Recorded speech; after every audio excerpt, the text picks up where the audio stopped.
Hey detectives! Before we start this episode, I just wanted to give a quick disclaimer that we do discuss some of the darker fan theories revolving around the characters and mystery of the Thorntons. Due to the nature of some of these themes and topics, we recommend treading lightly, especially to our younger listeners. Thanks! Welcome to today's episode of Sassy Detectives. We're your hosts, Tori and Rae. We're here to talk about anything and everything Nancy drew, and today we'll be talking about Ghost of Thornton Hall. Roll the intro.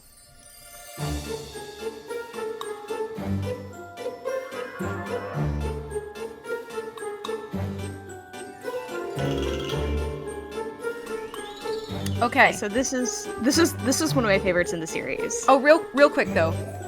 Happy 2025. Happy New Year. Yeah, happy New Year. Just wanted to tell everybody Happy New Year, and I hope everybody's holidays were lovely and restful and relaxing. I know they can be chaotic, which is why we take the holidays off. You and I both had stressful holidays. Yeah, but it was okay. It was okay. We're good, and the year has started off fine for me so far. So Here we are. So, okay, we are here to talk about Ghost of Thornton Hall. This game is in the top 3 for both of us, I think, right? It's a top 5 for me, I think. This one is my third favorite. It is a game that I have a lot of feelings about because I love messed up rich families that are like old money and stuff. Like, I love that, okay? Like, I love it, okay? No, I feel you. I have, it's funny because this game is darker than the things I typically gravitate towards, I find. Like, in movies and books and stuff, this is not the sort of vibe that I gravitate toward generally. So, I guess for Nancy games, though, it's like a little bit of an exception to that. But, this game also is the closest game geographically to where I live, so there are like accents and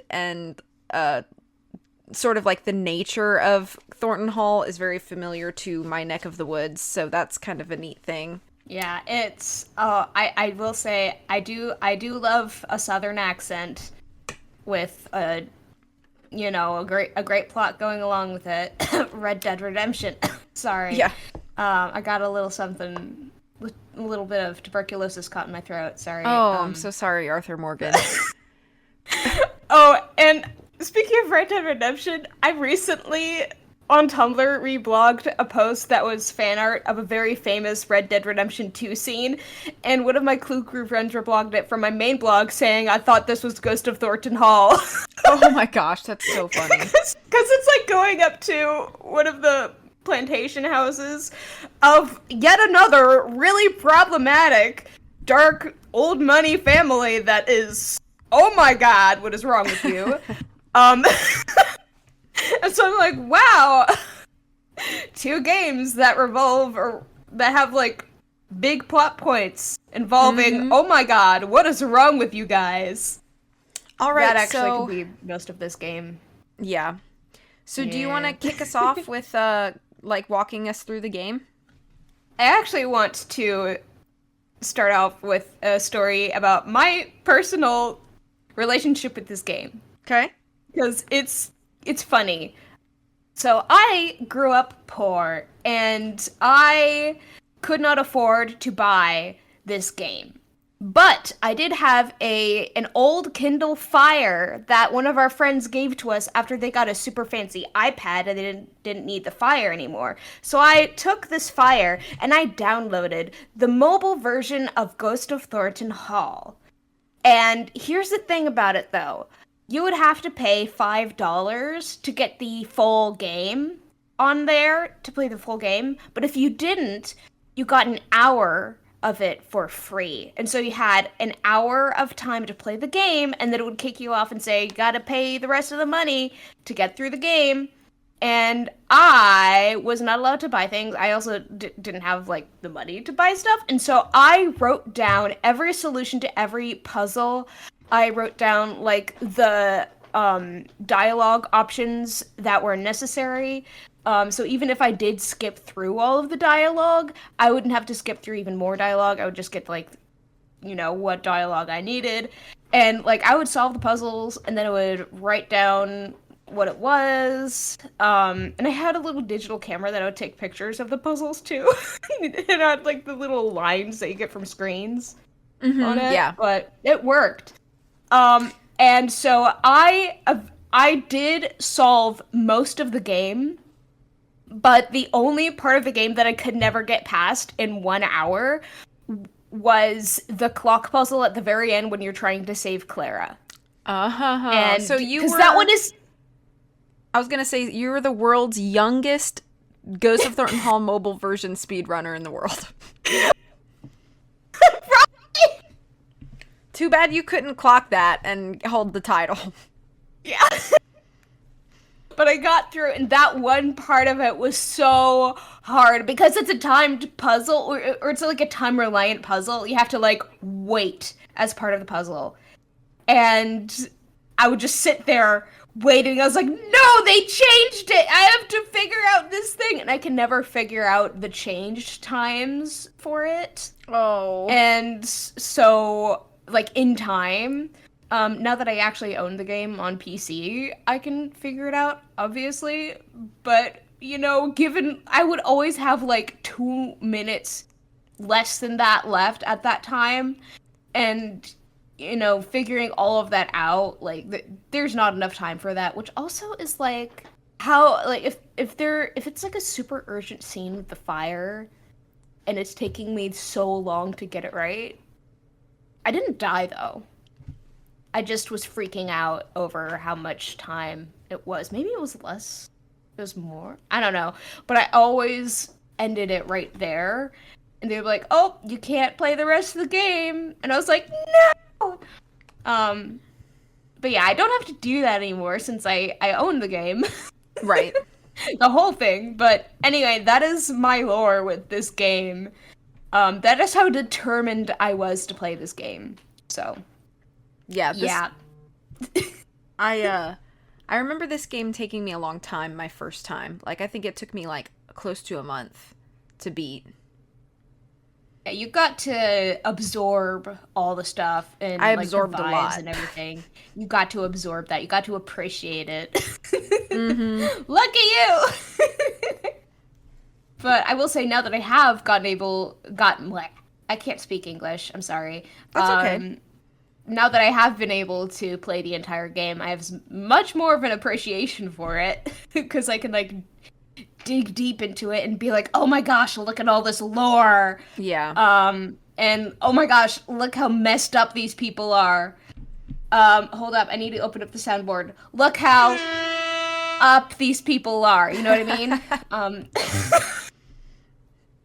I'm gonna do instead of swearing from now on. So Rae has discovered that Discord has like a soundboard. So that's probably gonna be incorporated from now on. Yeah, sorry guys, I'm gonna be even more insufferable than usual. But yeah. So that is my lore with the game, and is that all of your lore with the game? Yeah, I don't really have anything like super interesting in regards to this one. I remember it taking me a long time. I remember me loving it. I mean, like from the first time I finished it, I was like, this game is definitely like at the top of my list. But no like significantly weird lore. I do remember the teaser trailer at the end of The Deadly Device made me like shriek like out loud. But oh, fun.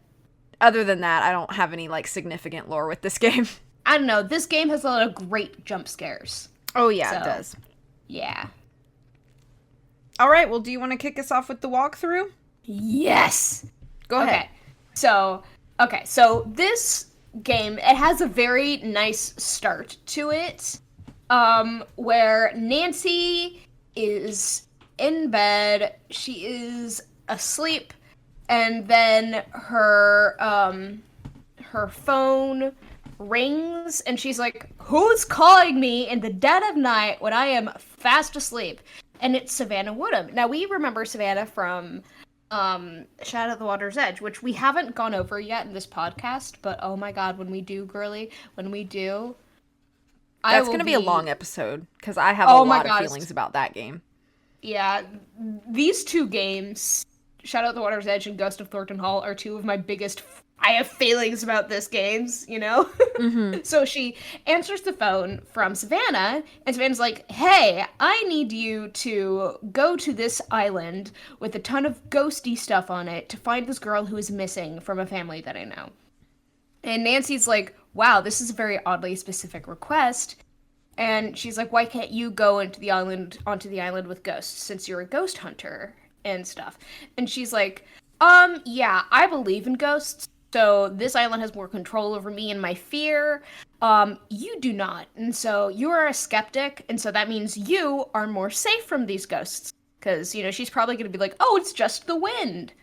Obviously, it's not a ghost, it's a wind. But so that's why she wants Nancy to go here. And so it just like has a cutscene and goes all the way over to just like speeds through to when Nancy's on a little ferry and the ferryman is like, oh yeah, you want to watch out around Wade. He's been to prison and everything. He's been around some bad folk because he's in prison. And you also want to stay away from Harper. She's a loony bin reject. I'm trying not to laugh Sorry. at your southern accent. It's very funny.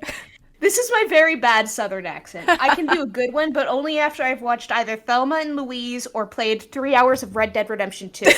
And then I can't stop doing the accent. On that note, so as somebody who grew up in the South their entire life, I will say that I think the accents are generally pretty good. The southern accents are generally pretty good. And it makes Savannah's accent even worse because she has the worst southern accent I have ever heard. I do love Savannah though. I do need more of her in the games. And Logan. Logan is amazing, yes. Miss Logan. But anyway, so the ferryman comes over, brings her to the island, and he warns her about Wade being the criminal dude, Harper being a loony bin reject, and Charlotte, the most important, scary thing of all on this island. Now, Charlotte is dead, obviously, but she is haunting the island, and that is why so many people all over the place are like, hey, let's not go here. And that makes it scarier that somebody has disappeared on this island. And the thing that makes it like even more concerning is that Jessalyn is pretty young. She's just a bit older than Nancy and everything. Or no, she's probably quite a few years older, probably like mid-20s, I'm thinking.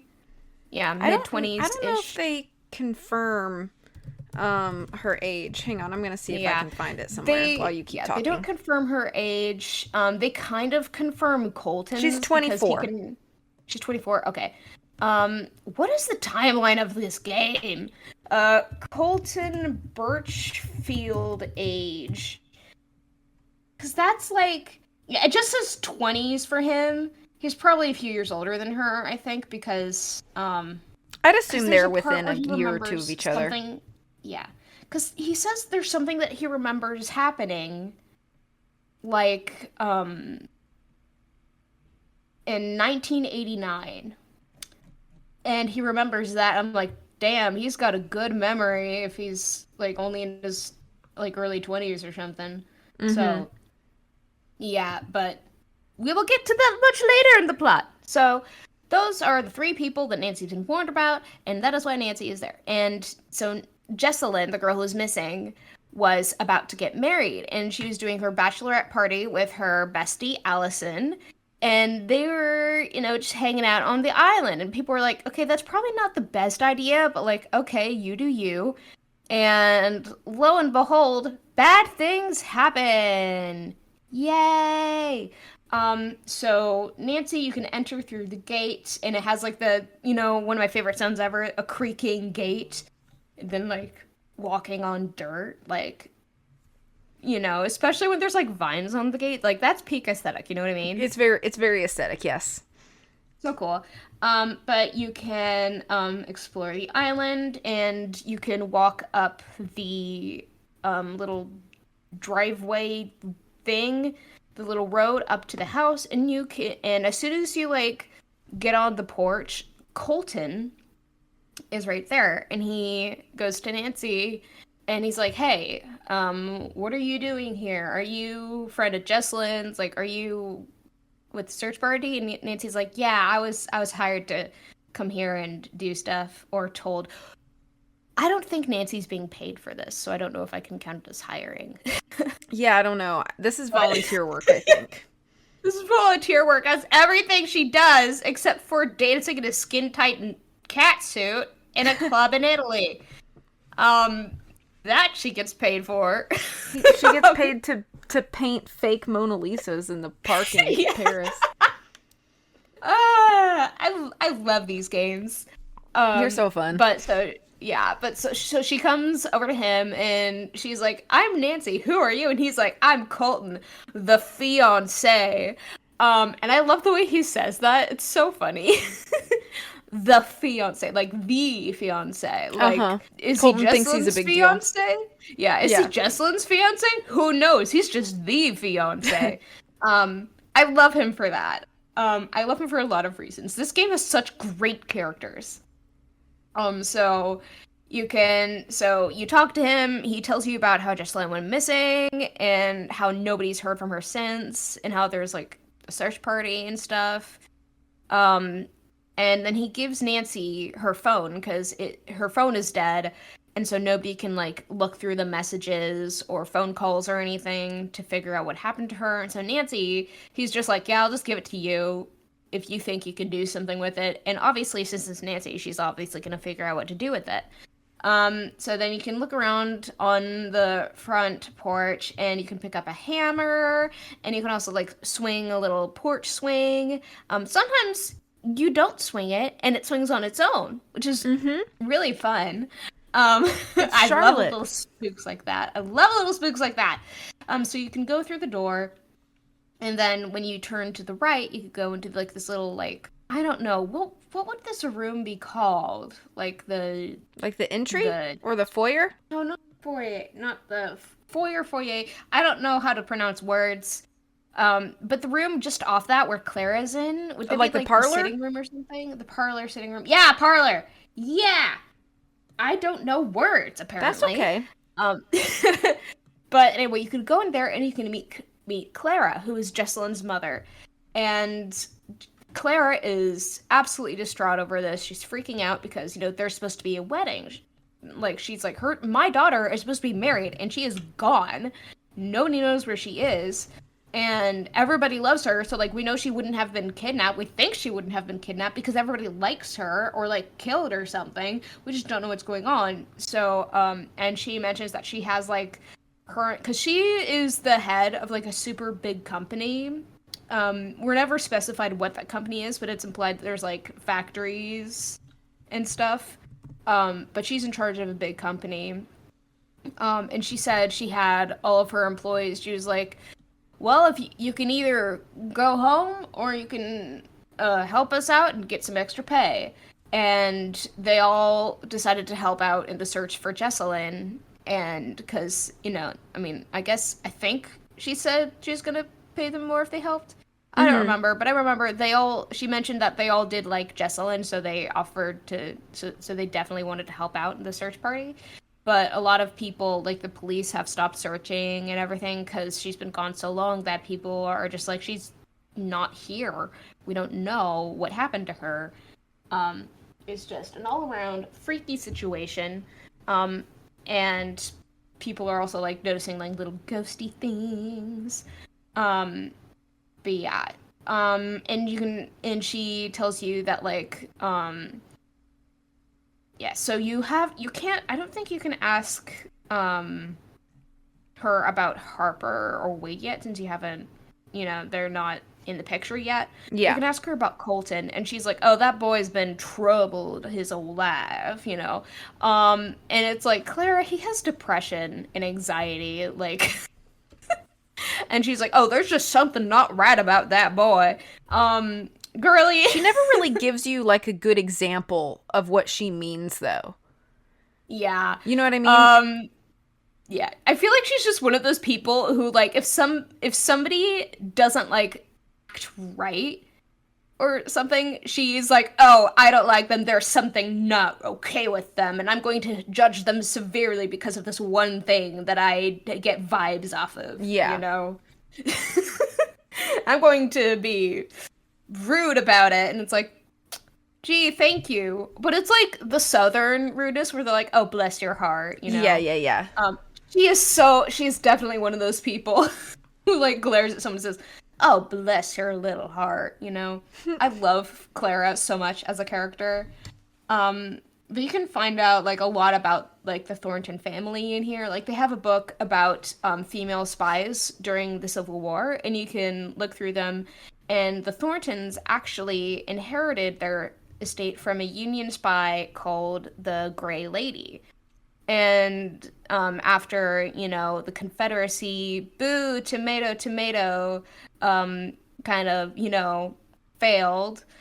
So the Thornton family got that plantation estate, and, you know, it was slightly less problematic about it, but we'll learn later that the, you know, there's a little bit of a theme of like, well, slavery happened and that's bad.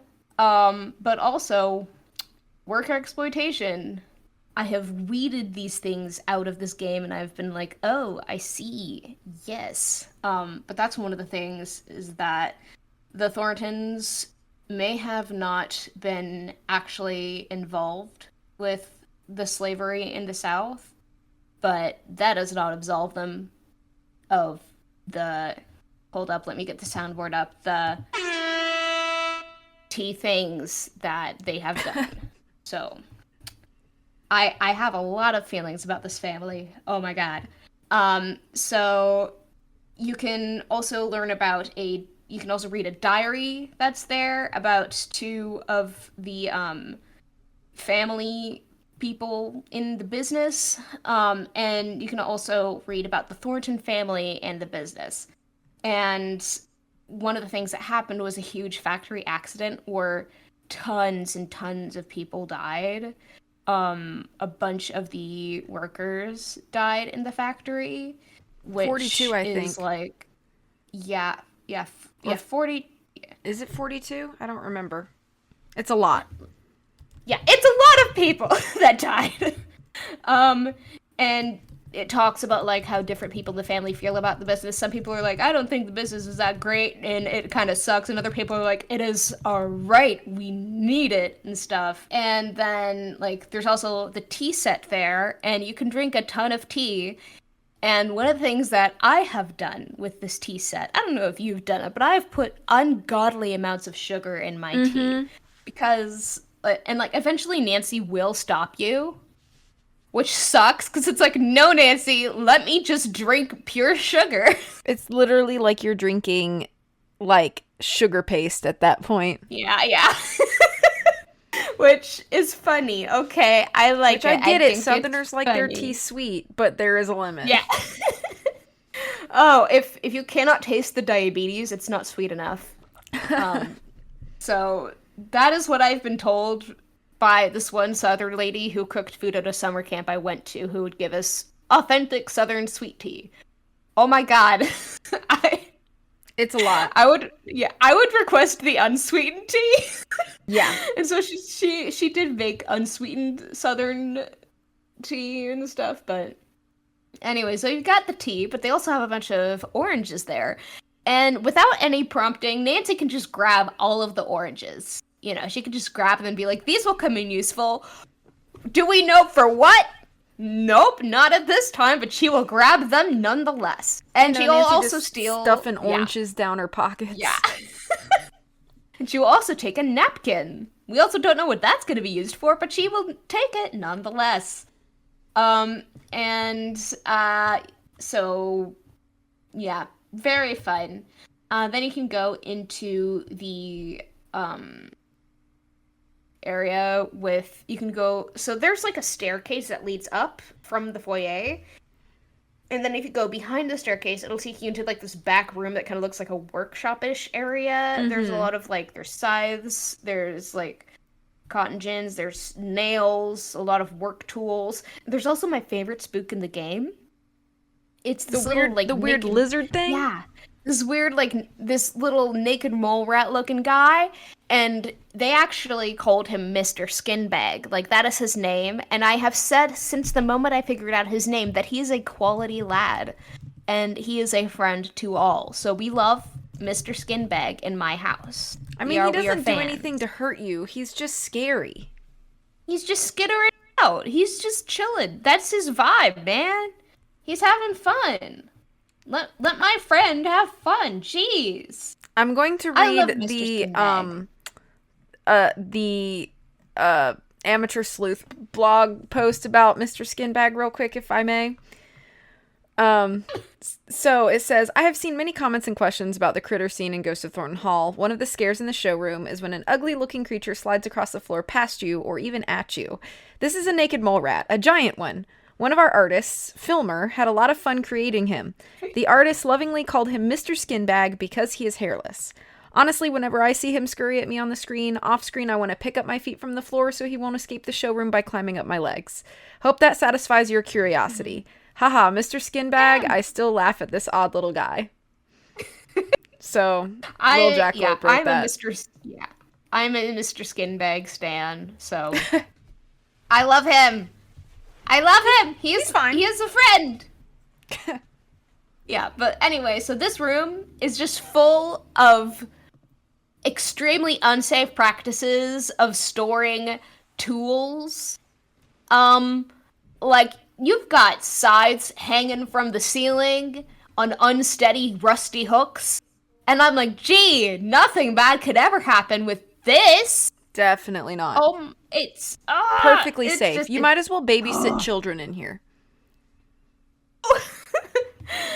But this room is just extremely, like, you just look at it and you know it's unsafe. So another thing you can do here is you can use the hammer to pull nails out of the wall, and then you can also grab a jar of pennies, and there's also a book nearby that says how to make a makeshift battery from oranges, nails, and pennies. So that is why Nancy grabs all the orange. I mean, game-wise, canonically, like, to me, I feel like she doesn't know why she's grabbing these things. She just grabs them, and they just happen to come in handy. That's why she has a dozen oranges in her pockets. Mm-hmm. And so she makes a battery out of these. And so you have to wait for her phone to charge.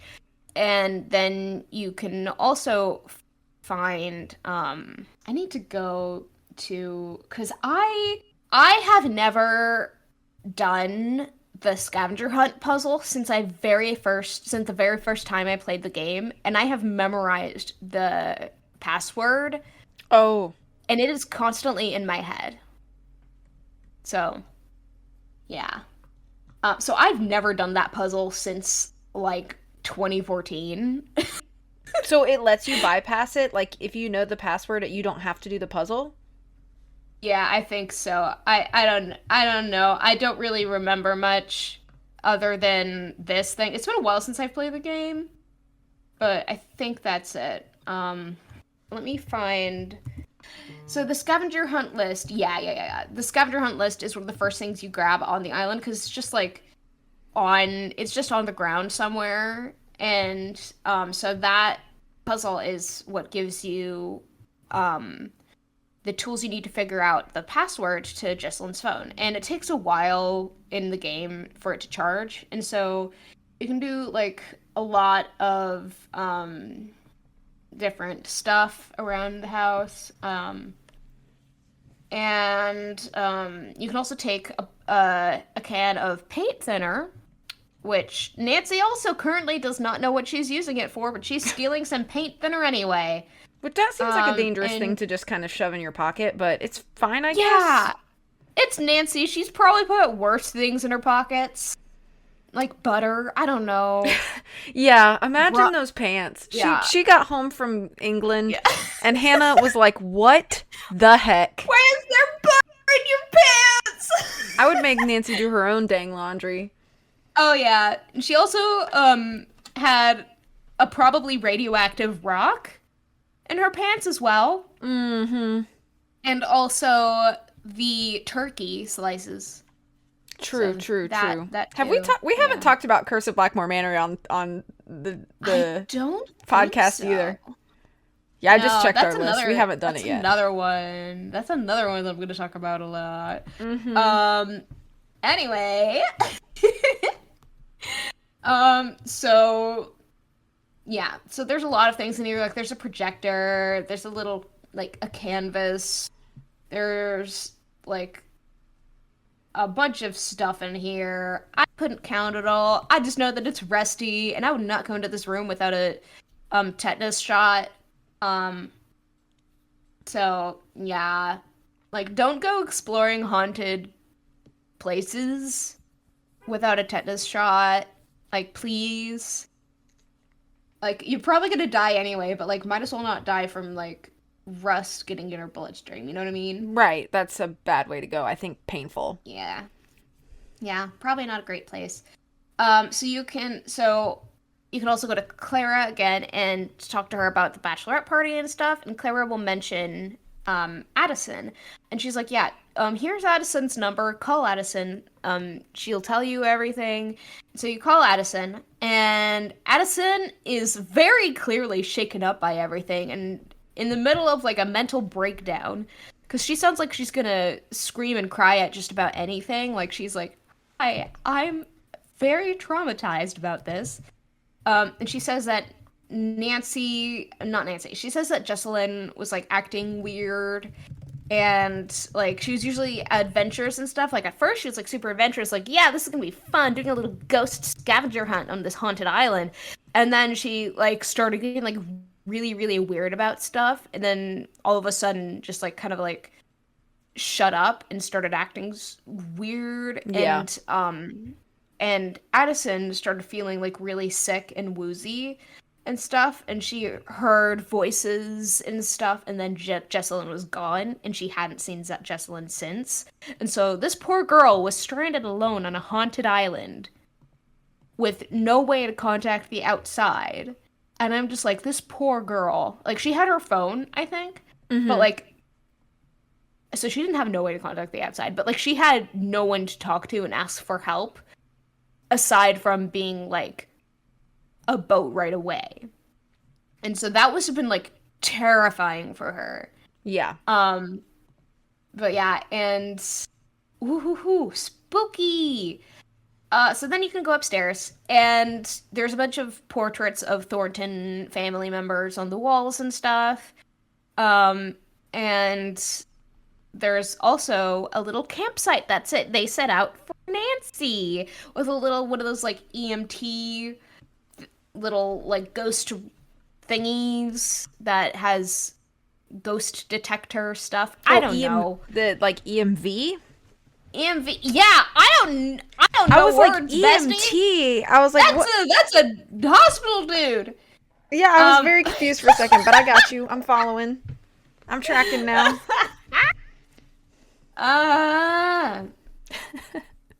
Anyway. So then you can take that. That's a gift from Savannah that she had shipped to the island, along with a book about the Thorntons and about just the hauntings of the island. And it's very like, oh, this isn't comforting at all, because it's like, here, Nancy, I know you're in a really scary place, but here, let me give you a book that makes it all worse. Yeah. You want to be really scared? Here you go.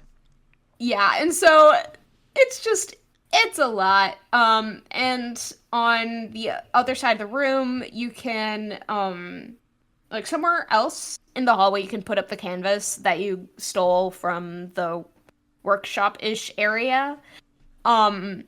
Which is, you know, I guess she's putting something back together. Nancy actually doing something right with stolen items. Wow. Proud of her. Growth. Yeah. It's growth. We stand the growth. So another thing you can do is there's another book on a couch on the other side of the little campsite room at the top of the stairs.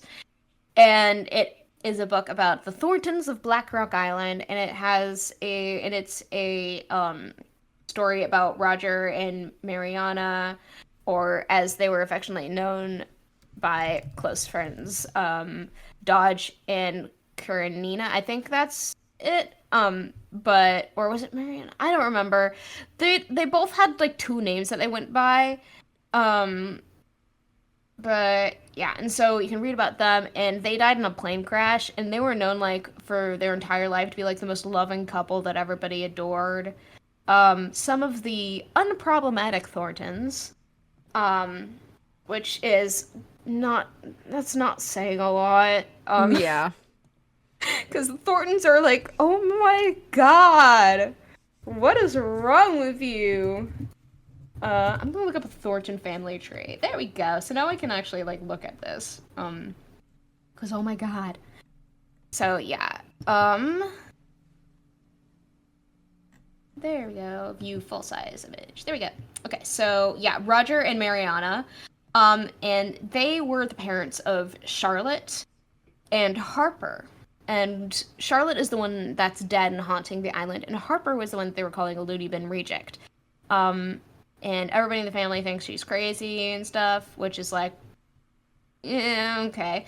And there's also a photo, a portrait of Jackson Thornton, who is Clara and yeah, it's everybody's grandfather in all of this. Charlotte, Harper, Clara, and Wade. And so he's that guy. And then if you go, so there's like the hallway that's coming from the stairs, and then there's a room with a campsite, and then there's another little hallway, and at the end of that is a locked room with a very complicated lock. And Nancy's like, oh, this must be Charlotte's room. And then on the other side of that, there's a painting of Clara Thornton. And there looks like to be a little like a smudge on it, a smudge of paint that looks like it's not supposed to be there. And so you can get the paint thinner and put it on the napkin and then wipe it off of the painting. And then you see a bunch of graves. And it's like, why did they cover up the graves in this painting? Which, like, that's suspicious. That's weird. Just a weird, like, thing. Can you imagine being in somebody's house that's not yours and walking up to a painting and being like, you know what? I'm gonna get some of this paint off this canvas. I'm gonna deface this painting. I know. So Nancy, like, oh my goodness. Like, this girl, I love her. But then you can talk to Claire about it, and you can ask her about, like, the portrait, and she's like, oh, don't talk to me about the portrait and stuff. Claire likes to, like, be like, oh, we're not gonna talk about that. Great person to talk to. And then, so there's the tombstones in the portrait, and you learn that there is a cemetery on the island, and so you can go there, and you can go out to the cemetery, and as soon as you get to the cemetery, which is so aesthetic, by the way, a random dude walks up and he's like, hey, who are you? And stuff. And she's like, I'm here from Savannah. And he's like, oh, Savannah sent you. Oh, I see. And she's like, she said she's scared of the island. And he's like, no, she wasn't scared of that seeing the island. She was scared of seeing me. And Nancy's like, what? And then, so she can talk to Wade now. And this is Wade Thornton. He is Clara's cousin. There's a lot of cousins here. But Wade is actually one of my favorite characters from this game. Yeah, I would say he's probably my favorite. Yeah. So he tells Nancy about, like, the family and stuff, but he also tells Nancy that he and Savannah used to be a couple. They have since then broken up, but, you know, still, there's a little bit of that old flame stuff going on. You know what I mean? Yeah. And he's like, yeah, she probably just doesn't want to see me right now. Like, that's a lot. So he tells her that, you know, Clara, Harper, and Charlotte all were cousins and used to be really close as kids and stuff. And then, you know, stuff happened. And, you know, you can talk about that. And you can also ask him about, like, hey, you went to jail, and he's like, yeah, I did. Let's not talk about it right now. And then you can talk about it later on in the game when you get more, you know, stuff. And he will also offer you little like, oh, you hear some ghosty sounds, and you can get an award for this. And that is like literally the only reason that the ghosty sounds are there. Um, Anyway, but then you can look at all of the tombstones, and with most of them, Wade will come up with you and he will tell you about the people on the tombstones. Some of my favorite things that he said is like, for his dad's one, Luther Atchison, he says, Mama called him the king of slamming doors and stuff, and it's like, that is the only, you will only hear something like that in a Southern family, That's you know? true. This is Like, true, actually. yeah. Like that is you will only hear that in a Southern family. So Mm-hmm. and I loved all these things. And then there's another one that is like Harper Thornton, and she's like, "Wait, isn't Harper alive?" And he's like, "Yeah, but this is from when she ran away." And so her dad had this put in for her. So she would regret running away. And she didn't. She just sat by there. She just sat by the tombstone and read and had fun by it. And it's like, honestly, props to her. That's so iconic of her.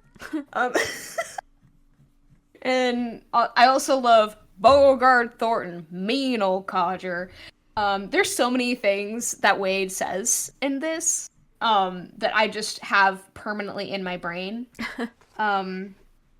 Yeah, he's cool. I like talking to Wade. He's one of my favorite characters. And he also reminds me of my uncle who died a few years ago, who was my favorite uncle, which is not saying a lot, again, because I also have a very problematic family. But this guy was another one of those guys who, like, you look at him and, like, you see some of his past and you're like, ooh, he sounds like, he feels like a little bit of a sketchy dude, but he's just a big old sweetheart. Like that was his whole thing. And that's another thing I love about Wade is that, yeah, you do hear a lot of bad things about him from like almost everybody else. Then when you actually like get to know him, you're like, wait, you're just misunderstood. And I just love the characters in this game. They're so good. And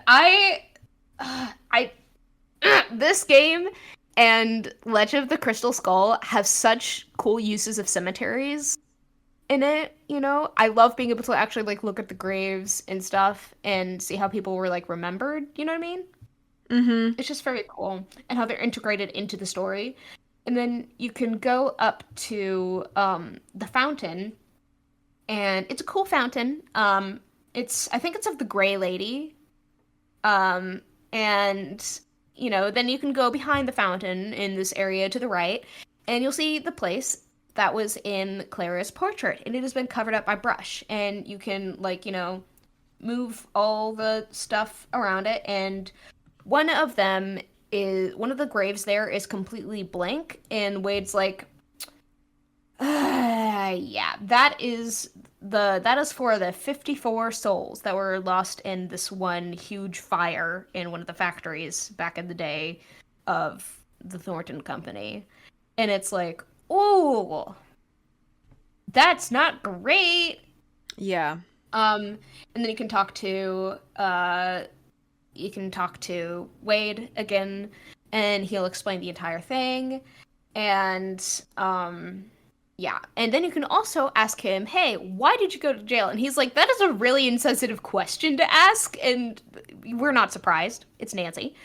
And then he explained that he, because we already know that Clara doesn't like him. Clara has been like, oh, he's nothing but a troublemaker. You know, he's just, you know, constantly involved in illegal stuff. You know, like, this guy, he sucks. And then Wade explains that the reason he went to jail was because he did not like the way Clara was running the factories. Because there was a lot of worker exploitation, and they were being kept in there they were being, like, basically locked inside the factories. The workers were, with barely any pay, barely any food, barely any time to sleep and everything. You know, just working them to death, basically. Extreme exploitation of workers. And he got in there and he started vandalizing and destroying the machinery. because he was upset with it. So he tried to break everybody out and stuff. And so Clara just called the cops on him, got him arrested for this. And she was like, well, he was vandalizing property. He was destroying our machinery and stuff. And so he went to jail for all of that stuff and for like breaking, entering, a bunch of other stuff. And he says that Clara would just come to jail and just visit him just to laugh at him and be like, ha, look at you in jail. And That's I'm just like, too much. That's just doing too much. girl. Like, oh my god. In my opinion, I think Clara in the whole of all these games is one of the worst people in them for multiple reasons that we find out during the game. But oh my god, is she such a good character. And so it's like, damn, that really sucks for you, Wade. Yeah. And you can talk to Colton again. You can talk about like his anxiety, and he has had extreme anxiety like his entire life, and extreme depression. And it's like I want him to go to therapy. Yeah. Like this I think man that he needs I would help. say there's at least one character in every single Nancy Drew game that really would benefit so well from therapy. Think that counts as like every single character in this game.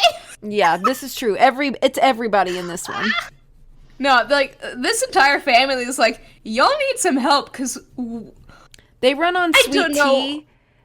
Yeah, And- like what the and- what is happening with you guys? You know, Yeah, they run sorry on about the soundboard. they run on sweet tea and like dramatics. Yeah, being overdramatic about literally everything, and also causing problems. They must cause problems. Mm-hmm. So then by now you should be able to go back to the little thingy, the workshop area. And around this time, I think you also can go up to the camping area in the upstairs floor and turn towards Charlotte's room, and you see your first encounter with the ghost of Charlotte Thornton. And you see her, and she like just comes like she turns around, she just comes walking forward towards you, and then when she like dissolves. Did you get scared the first time you saw freaky. this? Obviously, Yeah, me too. I was really young and hadn't gotten into spooky things yet, but I was so captivated by this. Yeah. I love this game. So you go down and to the worship area. You look at her cell phone. It's church now, yay! But it needs a password, and I haven't done the scavenger hunt in over 10 years because I haven't needed to because I have it memorized. You want to know what the password is? Want to know? Go for It it. is VWRMYFITS. And I remember the Wormifits, yes. And that is what I have remembered for 10 years. And that is my one special talent that has no use outside of one game. So I have this whole thing memorized. It's kind of Anyway. like me with the Nevertstaba thing in Last Train to Blue Moon Canyon. Yeah. No use for this. No use. Yeah. And yet. So. Oh, keep there's talking. I that. have to go blow my nose, though. Okay, blow your nose, girly. Go blow your nose. So you can now go through her phone, and you can find this place that has like these little recordings that she made because she and Addison wanted to pretend like they were on like a ghost hunting TV show and stuff. And so they made all these recordings, and like the first few of them are like goofy and silly and stuff. And then eventually they start getting like really cryptic, and like Jessalyn's like, I want to go where Charlotte died. And Addison's like, oh, I don't know if I want to go there. And she's like, come on, let's go there. And then eventually in one of the tracks, Addison is freaking out because Jessalyn is gone. And she's like, Jessalyn, like, oh my god, where did you go? Your phone's here. I'm here. What happened to you? And then eventually, in the next one, Addison finds Jessalyn again, and Jessalyn is like extremely serious, extremely quiet, just like completely withdrawn. And then there are no more recordings after that, and that is presumably Yeah. like when Jessalyn completely disappeared. And it is very like it's kind of scary listening to the tracks and everything because you can actually Oh, like definitely. hear these people just completely being normal, and then suddenly it gets super serious, and like that's always not a great thing. And you can also look at these text messages from all the people there, and you can kind of like get the vibe that Jessalyn and Colton don't text each other like they're getting married. No, Really. definitely not. Like this as you read the text, it seems like they're more of like a besties vibe Yeah, rather for sure. than being married, you know? And Colton And does admit that at some point in the game where he's like, yeah. Jessalyn is my best friend. You Like, yeah, you ask him about it and he like confesses, yeah, I don't have any like romantic feelings about her. She's my best friend and will always be my best friend. So there's this, I guess. And you can also do the text with Addison where Addison starts like freaking out about like, hey, Jessalyn, where are you, bestie? And you can also some of my favorite texts are from Clara. Because Clara keeps doing autocorrect and all caps on her phone. Because she is technologically illiterate, and I love that about her. So instead of invitations, she types in all caps invertebrates, and that is so iconic of her, honestly. Yeah. And then eventually you do get the text of like, Jessalyn, how dare you leave us? Where are you? Which is sad. All the texts and stuff are sad. Yeah, and now you can go in because one of the things in the recordings was somebody dropped something into a floorboard, or they found something in a floorboard in the parlor, and so you can go in there. And they also mention a black widow spider being there, which I do not like those. those are common fact, down here, unfortunately. yeah, fun fact though. Yeah, we also have some up here too where I live because I live in a really hot area during the summer. And one time I actually have killed one of these. And the way I killed it was I used my cosplay wig, got to be glued hairspray, and I sprayed it enough so it wouldn't move because I don't want to deal with a running spider. Right. And then I squished it because it was that because I was doing a garage sale at the time. We had a ton of stuff outside, and I was like, listen, I am not dealing with the Black Widow spider today. Get me my cosplay hairspray. Yeah. Jessalyn and Addison should have thought of that before going onto the island. Just grab some hyper glue hairspray, you know? You'll be fine. That might even work on the ghosts, you know? Who knows? So then you can go into there and you can find this little note with, like, these... It's like a little sketch that's a puzzle. I don't know how it would, like, work. You I don't know how it's it works? cool. Like, no, like in like a realistic thing, you know. Oh, like how is Yeah. Nancy actually like making the lines and stuff? Yeah. Yeah, I don't know the logic about that, but Iconic though. I'll just say that. Yeah. I do like this puzzle a lot. They have a lot of good puzzles in this game. So, yeah, they're great puzzles. And Yeah, then actually, it says, you're right. There are very few puzzles that I think are like, ugh. Yeah, it just has consistently good puzzles in this game, which is something I really appreciate about it. And then it says, like, find Ethel's grave. And so you can go to Ethel's grave, and then you can go to the cemetery, and I don't think that comes in until brain isn't later, braining right? now. Yeah. But eventually you do hear the singing, and you're like, wow, they're singing. That's not spooky at all. And so you go up to your little camping area and you get a little note, and it says Nancy. And it has this riddle on it.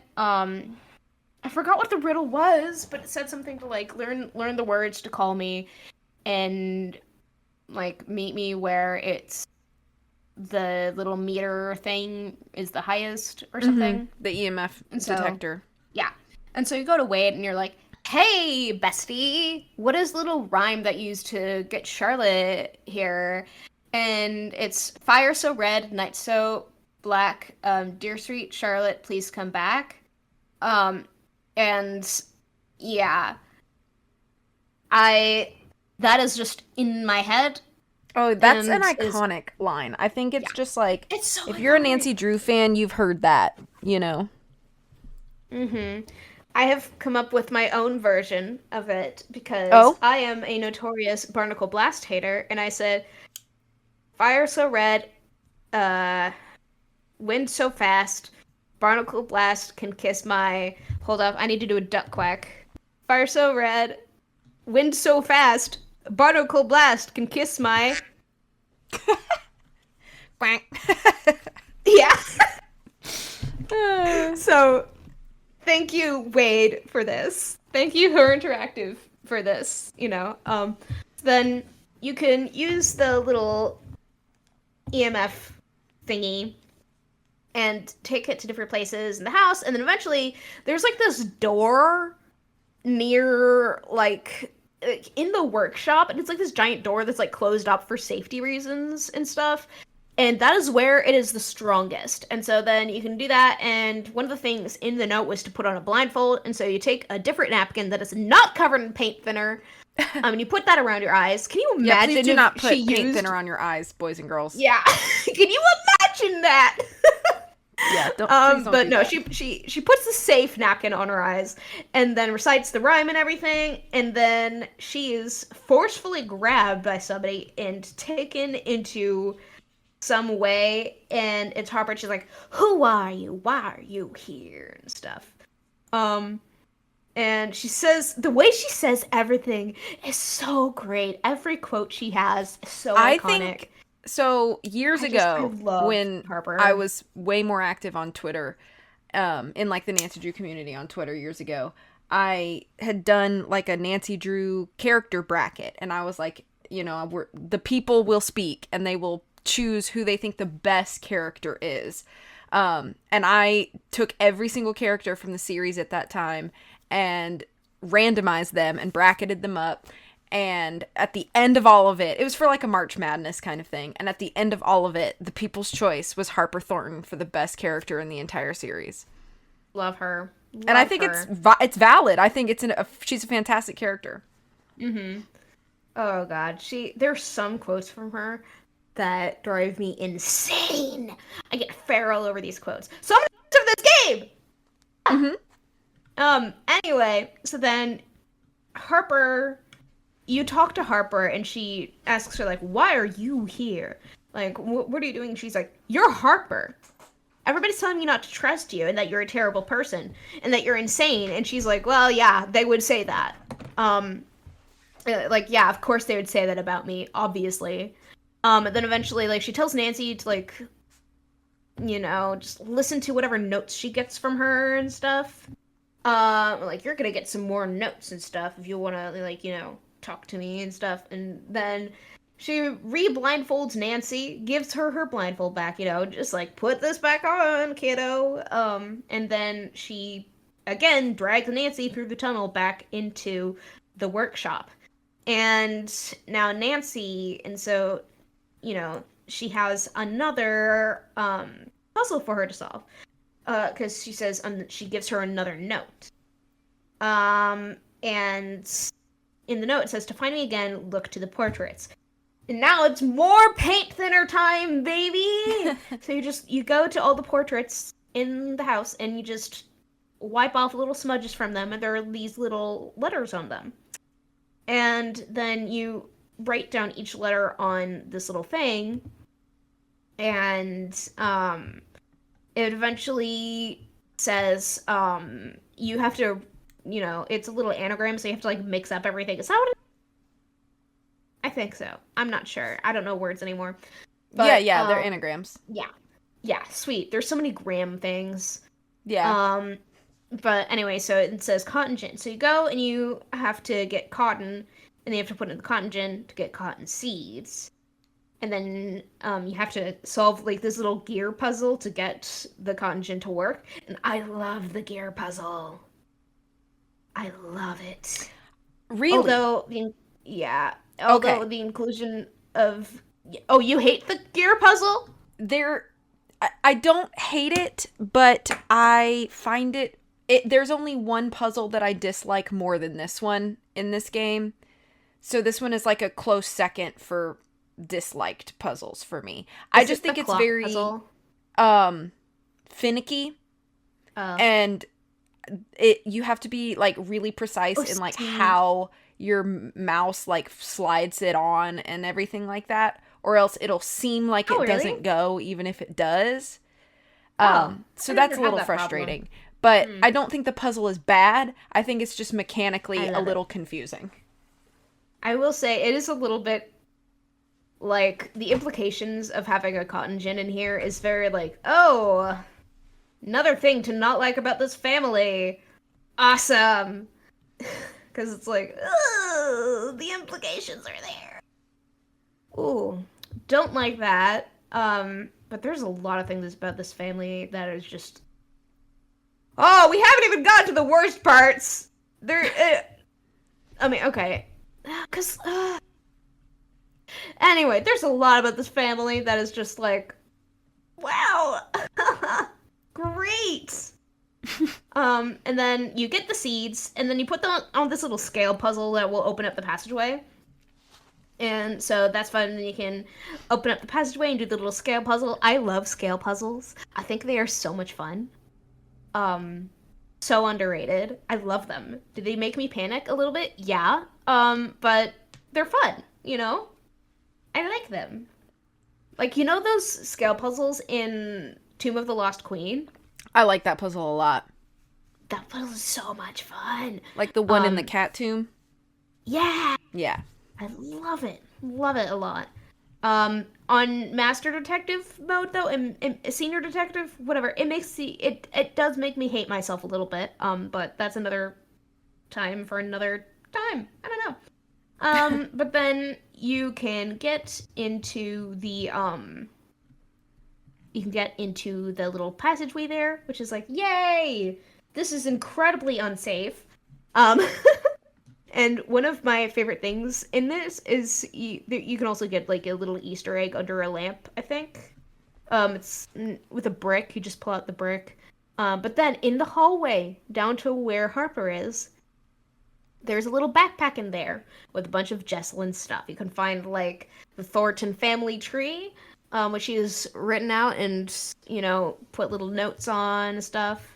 Because she's trying to figure out more about her family.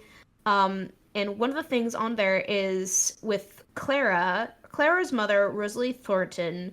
Um, Clara's father is a big question mark. And that is something that nobody knows about, and Clara is extremely sensitive about, apparently. And, eventually can ask Clara, hey, who is your father? Mm-hmm. And it gets, ooh, and was it Harper that tells us to ask her later on? I don't I know, but then think you can also, so. Or yeah, it might have been a Wade combo.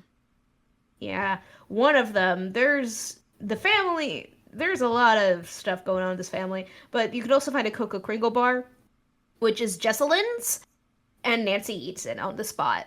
So, yeah, very Nancy behavior.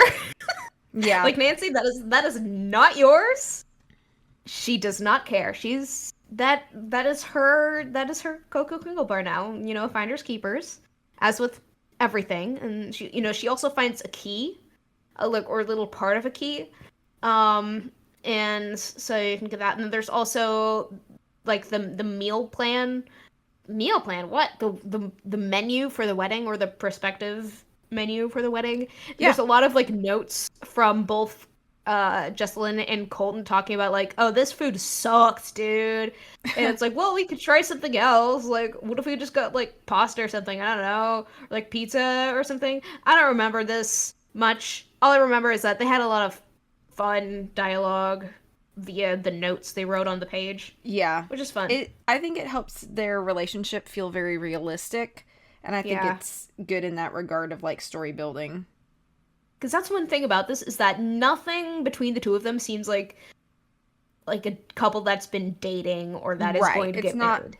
It's not They like seem like bros. romantic. Yeah. This is very bro, like besties, Mhm. you know? And I still can't get over Nancy just grabbing somebody's Cocoa Kringle bar and immediately eating it. Like, imagine finding a missing person's stuff and seeing candy inside and being like, "Oh, don't mind me if I'm just gonna have one of those things." And it's like, girl, Yeah. that's evidence. Yeah. I love her. So you can also meet Harper in here. And so yeah, and you can talk about Harper and stuff. And there is this open furnace in the basement, in the cellar thing area, and it's like, and Nancy does mention this to Harper, like, "Hey, do you think it's like safe to be using that?" And she's like, "I don't care. You know, if it causes fire up in the house, you know, that's upstairs people problems. That's not my problem." And it's Mhm. like, okay, I guess.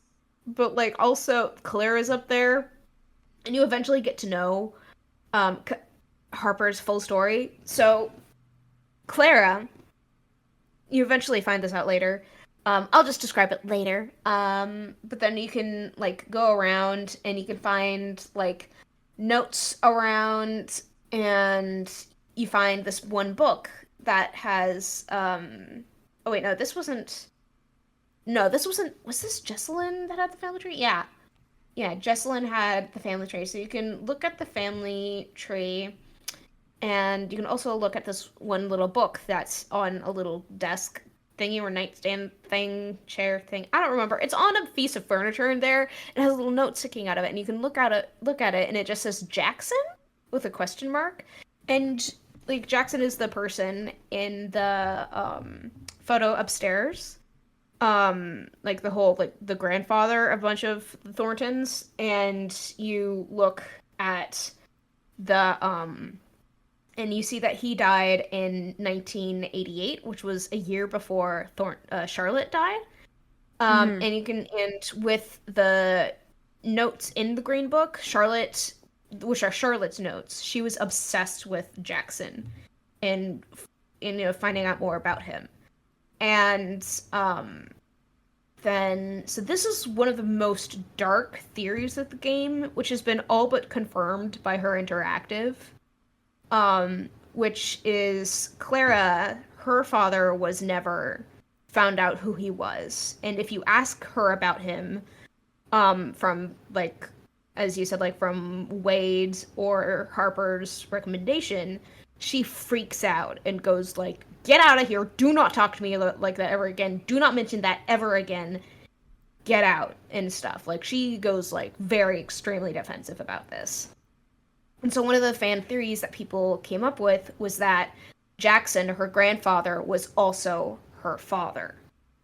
And which is extremely dark, Yeah. but also given how dark the entire game is and how dark the Thornton family is, it really isn't at all out of the realm of possibility, especially with the way Clara is and the way everybody else was. And so a fan wrote to Her Interactive asking for like confirmation or something, or like if they had any thoughts about that. And they basically said, well, we put a lot of things in the games that are too dark for kids to get, but if a parent or somebody older playing the game plays it, they will figure it out. And, you know, we just put little dark things in there. And people are like, oh, so they're basically, are they confirming this? So they didn't like say it, but like, what They was didn't that if not deny like, it. they did not deny it at all. And so that is like an extremely, and it is one of my friends on Tumblr wrote this. She writes so many just really cool posts. It makes a bunch of cool posts about Ghost of Thornton Hall. Shout out to the Beast of Blackmore on Tumblr. I love you. Thank you, Julia, for all of your amazing Ghost of Thornton Hall posts. But she has so many posts about Clara and about how this theory does add a whole new layer to Clara and who she is as a person, because like a lot of Clara you find out is like she is extremely deeply insecure and obsessed with power and stuff. And the more you find out about her in the game, the more she is just such an interesting and tragic character. But I'll get more to that later because you need to play more and more and more of the game and learn more of the plot for everything to like just fall into place with Clara as a character. It's just the characters in this game. You know that one TikTok sound where it's like a really good crunch? Uh-huh, yeah. You know that? Yeah, that's how I am with the characters in this game, you know? Oh my gosh, it's dark and twisted in the best way. But then so you can get out of the tunnel and stuff after talking to Harper and stuff. And you can go to Clara and be like, "Hey Clara, there's a weirdo in the basement and she says she's Harper." And Clara's like, "What?" And so she gets Wade over, and she and Wade go into the basement, and Harper is nowhere to be found. And they get really mad at Nancy. They're like, "Nancy, you can't just joke about something like this. Okay, you can't just Isn't like it make claims interesting like that this." Clara makes it very well known that she is not happy that Wade is there, but then when the conversation topic of Harper comes up, she's like, "Oh, I have to go get Wade's help on this." Isn't that interesting? Yeah, because You're like, do you not want him here or do you want him here? no, Because for it's me, like, but I think that it kind of goes along with like the fact that like Clara's character is written in such a way where it's like she is not even sure of herself or her own decisions or what she wants out of life. And so it makes her such a like volatile character, and not because she intends or wants to be nasty or mean, but because she is just a walking contradiction all the time. oh my gosh, okay, so Julia, the Beast of Blackmore, has this amazing piece of fan art that she did. Um, and it's one of my favorite things. It's based off of this one bird meme about like this bird comic about fruit parasitism. Okay. Um, and she says it's when a bird egg is placed in a smaller species nest and it grows and it ends up starving out its siblings to survive. And she made it about Clara Thornton and how she basically there's no other choice but her to grow up to be who she became. Which is and it's just it's so tragic. It's so sorry. This game. I have so I many mean, feelings about it. like while we're talking about it though, it's like I think it's really like props to Her Interactive and their writing team at this time, because I genuinely feel like this is peak storytelling, world building, and character backgrounds all in one package. And I So good. while I think that Nancy Drew games have always been pretty good at storytelling, this is like the best of the best. Like this is like the it's so good. culmination of a story that feels like heavy in all of the places that it should, but still has like moments of levity and humor. You know, there's like just that balance, and everything fits with like the aesthetics and all, and the puzzles and the music and the it's so vibe, and good. like everything is just, I think this is one of the most cohesive, I guess, stories that Her Interactive has given us. Yeah, and I will say there are a few little like timeline things that don't kind of work out exactly when you put them all together. Right, Like it's that not is perfect, overshadowed but by that is overshadowed to me by the amazing work they've done with the themes of this and just the characters because it's so good. But anyway, so it's crazy, and so you can talk. So anyway, and another thing, not to go back to what we were talking about earlier, but another thing of why I think Clara brings Wade with her to get Harper is because she has been telling everybody, she has been like the number one source about Harper to basically everyone. And so she considers Harper a big enemy, and you know, she has also made Harper kind of an enemy of Wade as well. yeah. And so, you know, it's kind of like, well, you don't like Harper ever. You also agree that Harper's super dangerous. So I need you as my ally for this. You know, the enemy of my enemy is my friend kind of thing. Which Mm-hmm. is like, you hate Harper that much that you have this guy that you also really dislike, and you band up with him against her. And it's just like, you know, just another one of those things, which is also common in families. When you have people that you don't like, you band up with people that you also don't like because they also don't like this one family member. That is coming from a person Yeah. with a messed up family tree. Oh boy. But it's like that's I love how messed up this family is. They're insane. Um and so you talk so eventually you go out and you can go back in and yeah, you can talk to Harper. I mean, no, you know, to Harper. You talk to Clara about Harper, and she tells her about how terrible Harper is and how she thinks. And so Clara, um, says that Harper has accused her of stealing part of Charlotte's locket because Charlotte apparently had like this really fancy locket, and Clara apparently stole part of it. And she's like, but that's just, you know, nonsense. And also, Harper pushed me off the widow's walk of this house. Um, which is like, oh wow, which is apparently what got her put into what Clara calls a boarding school, but that everybody else knows was, you know, psych ward, mental hospital that did not treat her well.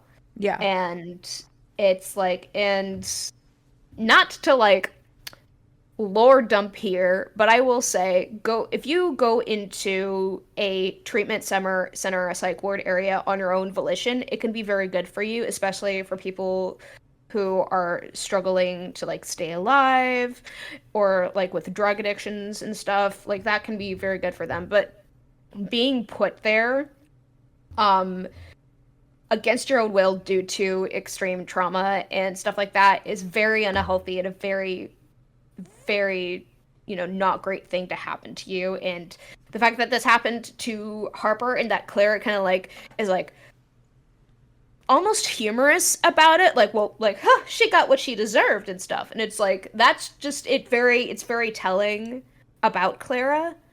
Because you talk to Wade about it as well, and he is basically taking like Harper's side of the story. He's just like, yeah, I don't trust Clara with this. Like, I also think Harper's crazy, but like, I'm not gonna go off of anything that Clara says. I think Because like, it's also, I know we keep talking about Clara, but like I think it's just a perfect example of the fact that Clara covers every single one of her insecurities with this false ego yes. that in turn ends up hurting everybody around her. Mm-hmm. And she also uses Harper as a scapegoat for so many things, and Mhm. Wade as a scapegoat as well. Everybody around her is a scapegoat for something. She always has a way to shift the blame to somebody else, which is another. It's such an. I. This game. I love this character. She's just so. All the characters in the game. Um, but then you can talk to Wade again because he was also there. And you need to talk to him about about Charlotte, Harper, Clara, and stuff. And yeah, and he gives her a little note about telling her after telling her about like Clara and Harper's relationship and Charlotte and Harper's relationship. Um, and one of the things that you can find out about them is that Charlotte, Harper, and Clara were basically all raised together as, Clara was their cousin, but since they were around each other so often, they were basically sisters and stuff. They're just extremely close. Which makes everything just so much more crazy with like what made Harper push Clara off the Widow's Walk other than, her mental illnesses that everybody's freaking out about. Um, and then you can read in Charlotte's note that Wade gives you that there's a place in the ruins nearby on the other side of the island. And it's this little house or something. But that was where Charlotte was when she died. Which was right, which is right before her ball, because her, in her, it was her 21st birthday, and she decided she wanted to have a masquerade ball, and wasn't it also on Halloween, October 31st? Or thereabouts. It was close to. Yeah, close to that area. Okay, let me. Charlotte Thornton. I am so sorry, but I'm gonna be yapping so much. It's okay. I we've been both yapping. This is a great yapping game. This is a game that you cannot just describe in an hour, okay? You Right. need I didn't multiple even hours. realize how long it had been. I was like, oh, Yeah. we've probably Neither been did talking like I. half an hour. No, an hour and a half. I this game is so interesting, and there's so many little like think pieces on Tumblr about it, and also like every group chat I've been a part of with Nancy Drew has had so many just in-depth discussions Mm-hmm. about this. But yeah. Anyway, Anyway, so back to so what you were saying. Sorry. yeah. So yeah, it was October 30th, her birthday party. So Clara lived to be exactly 21 years old, and she died on her birthday at her birthday masquerade ball, which is why, everybody's last place of seeing her, everybody saw like her gown and everything because it was a masquerade ball, and she died in that. And there's this so when you get the note, you realize how young she was and everything. You also see that in like the you see that also in the family tree, but I feel like seeing it written out in like this is her birthday party and stuff, like that just cements how young she was when she died. Yeah. And then later on you can talk to Harper about it, and one of the things that Harper says is I realized I was older than my older sister and older Yeah. still this day. And that's just so tragic. And just it makes me tear up a little bit when I play the game. Because it's like, damn, wow. But it's so sad. But then there's but like in the note. Oh wait, this is a different note. You can read the birthday party invitation later, but this is a different note that had something about. But then eventually you get another ghost note. Oh, You hear this the is the one. singing. This is the one that has Yeah. the grid that resembles the wine rack bottles in the cellar. This one was so easy for me. Yeah, this one wasn't Like, hard for me either. this I is like love an logic extremely puzzles like easy. this, though. Yeah. It's so much fun. I love it. But I also memorized it. So that's another puzzle in this that I memorized. So as if we're surprised. Yeah. But then you can go through that. And so you get the note from Harper, as usual. She sings, she leaves you a note. And then, you can also, another thing at around this time, because you get the notes all from your little campsite on the upper stairs level. And one of the things you can hear with the singing is you can go into the hallway where Harper's room is, and her room is open. And it's extremely freaky because you can also hear like in the audio is so good for this game. You hear like the little whispers and stuff. You can hear the singing. And then the door slams shut. And it is so scary. Yeah, it's very spooky. Actually. And you're like, oh, well, while I'm up here in the hallway, might as well try the key that I got from Jesselyn's bag. But like, you put it in, and it's like, this is obviously the right key because it like fits the match. It matches like the lock and everything, but it just falls out. Like, you turn it around, it just falls out. And I love that little animation, though. That's another little thing I like in this, is the key animation with the little boink, it just falls down. But so like, whoopsie. Can't do that. And so then the next thing you do is you go down to the cellar, you do the wine bottles, because there's this little wine bottle rack on the wall, and you basically just like press in the ones in there, and eventually a secret passage opens for you. A tunnel. A little tunnel, and underneath the tunnel, there's this little place where you can dig and find a box. And it's like, You can't oh, do that yet until yeah. you Oh yeah, not yet. Yeah. get the digital camera and look through the pictures on it. And not yet, but eventually you will. But at this time, you can hear Colton talking to somebody named Lexi. And he's upset. He's like, Lexi, we cannot talk about this right now. Okay? Like, I know, I love you too, but we cannot do this right now. And it's like, oh, what's happening here?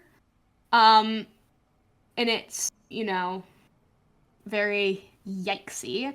And then you can, and then you can go, you can turn on, there's a little camera underneath. And I think this is something that they dropped in the floorboards. Yeah. The Jesselyn and Addison, and then you can look at all of like the pictures that were taken.